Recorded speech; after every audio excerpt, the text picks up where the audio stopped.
Un cuento de Osvaldo Soriano, Gorilas. Nunca olvidaré aquellos lluviosos días de septiembre del 55, aunque para mí fueron de viento y de sol, porque vivíamos en el valle de Río Negro y los odios se atemperaban por la distancia y la pesadumbre del desierto. Mandaba el general y a mí me resultaba incomprensible que alguien se opusiera a su reino de duendes protectores. Mi padre, en cambio, llevaba 10 años de amargura, corriendo por el país del tirano que no lo dejaba crecer. Una vez me explicó que Frondizi había tenido que huir al Uruguay para salvarse de las hordas fascistas, y se quedó mirándome a ver qué opinaba yo, que tendría 9 o 10 años. A mí me parecía cómico un tipo de calzoncillos, a lunares nadando por el Río de la Plata, perseguido por comanches y bucaneros con el cuchillo entre los dientes. No nos entendíamos. Mi peronismo, que duró hasta los 13 o 14 años, era una cachetada a la angustia de mi viejo, un sueño irreverente de los tiempos de Vita Capitana. Años después me iba a notar al lado de otros perdedores, pero aquel año en que empezó la tragedia escuchaba por la radio la marcha de la libertad y las bravuconadas de ese miserable que se animaba a levantarse contra la autoridad del general. El tipo todavía era contraalmirante y no se sabía nada de él, ni siquiera que había sido cortesano de Eva. Todavía no había fusilado civiles ni prohibido a la mitad del país. Era apenas un fantasma de anteojos negros que bombardeaba Puerto Belgrano y avanzaba en un triste barco de papel. Era una fragata bien sólida, pero a mí me parecía que a la mañana siguiente, harto de tanta insolencia, el general iba a hundirlo con solo arrojar una piedra al mar. Recuerdo a mi padre quemando cigarrillos con la cabeza inclinada sobre la radio enorme. Lo sobresaltaban los ruidos de las ondas cortas y quizás un vago temor de que alguien le leyera el pensamiento. A ratos golpeaba la pared y murmuraba: «Cae el hijo de puta, esta vez sí que cae». Yo no quería irme a dormir sin estar seguro de que el general arrojaría su piedra al mar. 3 meses atrás la Marina había bombardeado la Plaza de Mayo a mediodía, cuando la gente salía a comer, y el odio se nos metió entre las uñas, por los ojos y para siempre. A mi padre por el fracaso y el bochorno, a mí porque era como si un intruso viniera a robarme los chiches de lata. Me cuesta verme así. ¿Qué era Perón para mí? Una figurita del álbum, la más repetida, los juguetes del correo, la voz de Vita que nos había pedido cuidarlo de los traidores.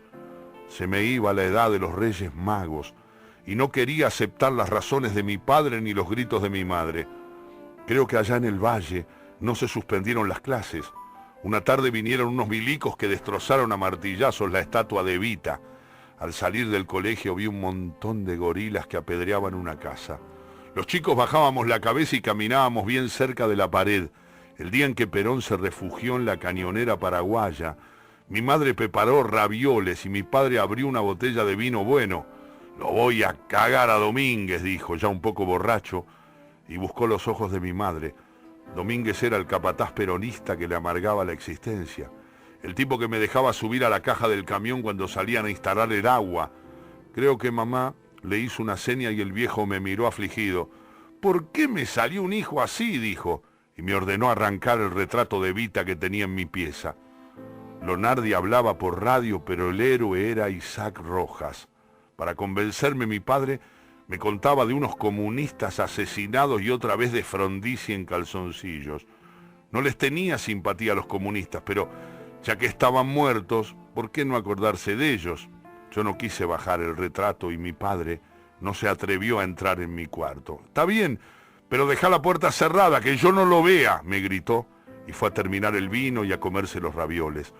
Fue un año difícil. Terminé mal la primaria y empecé mal el industrial de Neuquén.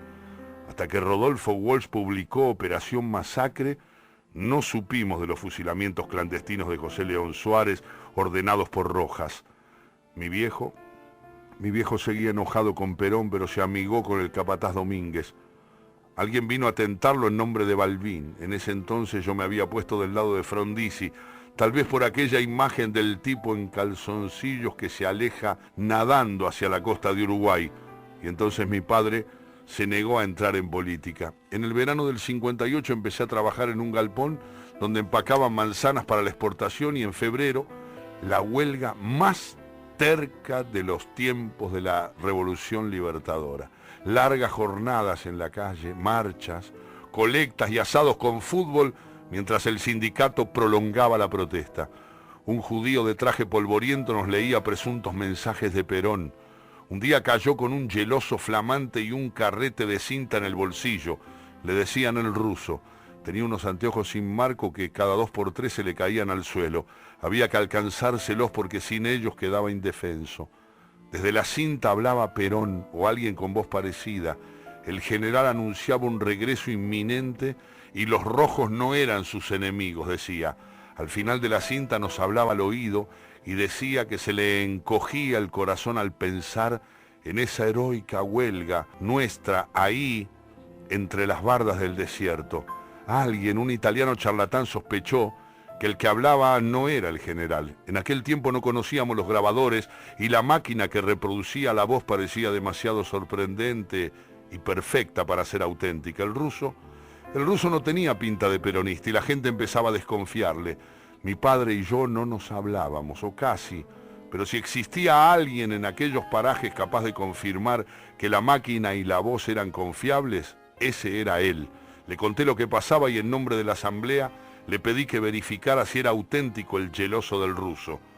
Todavía lo veo llegar, levantando polvareda con la tehuelche que me había ayudado a comprar, esquivó las barreras que habíamos colocado para cortar el camino y se metió en el pajonal porque venía clandestino. Al principio todos lo miraron feo por su aspecto de radical del pueblo. Un chileno bajito lo trató de profesor y eso contribuyó a que se agrandara un poco. Se puso los anteojos, saludó al ruso y pidió ver el aparato. Era una joya. Apenas conocíamos el plástico y aquello era todo de plástico. Mi viejo lo miraba como aturdido, con cara de no entender un pito de voces grabadas y perillas de colores. El ruso desenrolló un cable que había enchufado en la oficina tomada, colocó la cinta con cuidado como si agarrara un picaflor por las alas, y Perón habló de nuevo. Sinarquía, imperialismo, multinacionales, algo que hoy sonaría como una sarta de macanas. El general recordó la constitución justicialista que impedía la entrega al capitalismo internacional de los servicios públicos y las riquezas naturales. Todos miraban a mi padre, que escuchaba en silencio.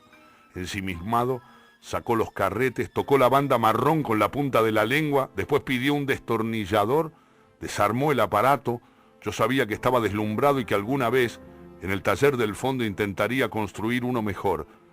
Pero esa tarde, mientras el ruso se sostenía los anteojos con un dedo, mi viejo levantó la vista hacia la asamblea y murmuró: «Es Perón, no tengan duda».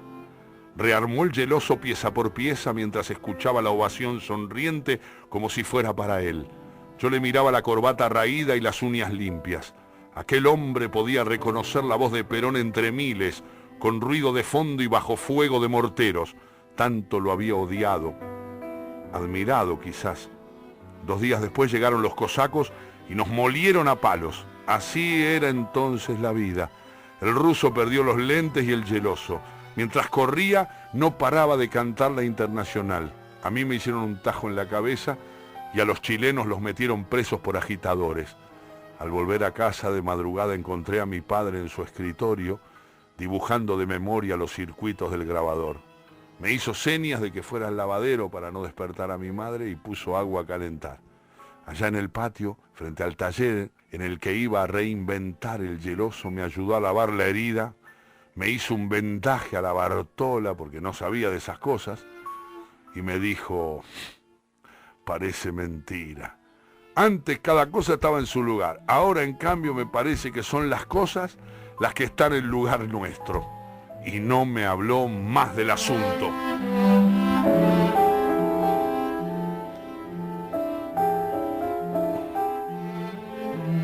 El programa se llama Donde quiera que estés y el cuento de Osvaldo Soriano se llama Gorilas.